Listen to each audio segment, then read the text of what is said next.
15 tetor. Planifiko për lutjen. Në qoftë se qëndroni në mua dhe fjalët e mia qëndrojnë në ju, kërkoni çfarë të doni dhe do t'ju bëhet.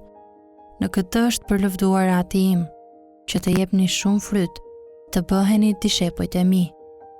Këto gjëra ju a kam thënë që gëzimi im të qëndrojë në ju dhe gëzimi juaj të jeti plot. Gjoni 15, 7 deri në 8 dhe 11. Lutja ndjek gëzimin në bashkësinë e frytshme me Jezusin, në njohjen se Perëndia përlëvdohet kur ne japim fryt si përgjigje ndaj lutjes. Pse fëmijët e Perëndisë dështojnë aq shpesh të kenë zakone të rregullta dhe të lumtura të lutjes së frytshme?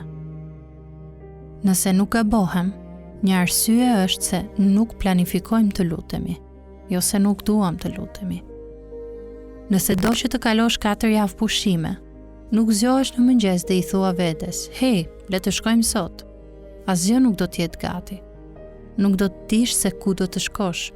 Nuk ke planifikuar asgjë. Ama, kjo është mënyra se si shumë prej nesh e trajtojmë lutjen. Zgjohemi ditë pas dite dhe kuptojmë që kohët e konsiderueshme të lutjes duhet të jenë pjesë e jetës tonë. Por asgjë nuk është gati. Ne nuk dim ku të shkojmë. Asgjë nuk është planifikuar. Nuk kemi kohë, nuk kemi një vend, nuk kemi një procedurë.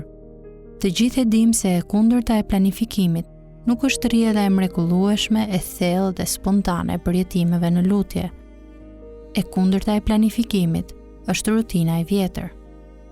Nëse nuk planifikon një kohë pushimesh, ka gjasa që do të qëndrosh në shtëpi dhe do të shohësh televizor. Rrjedha e natyrshme dhe e paplanifikuar e jetës frymërore bie në nivelin më të ulët të gjallërisë. Ka një garë që duhet vrapuar dhe një luftë që duhet luftuar. Nëse dëshironi për të rritje në jetën tënde të lutjes, duhet të planifikosh që ta shohësh këtë gjë. Prandaj, nxitja ime e thjeshtë është kjo. Le të kalojmë kohë pikërisht sot për t'i menduar sërish për parësitë tona dhe çfarë vendi zë lutja. Bëj një zotim të ri. Provo një aventurë të re me Perëndin. Cakto një kohë, cakto një vend. Zgjidh një pjesë nga shkrimi që të drejtojë. Mos u tiranizo nga presioni I ditëve të ngjeshura. Të gjithë kemi nevojë për korrigjim drejtimi kur jemi në udhë sipër. Bëje këtë ditë, ditën kur do t'i kthehesh lutjes, për lavdinë e Perëndisë dhe për plotësinë e gëzimit tënd.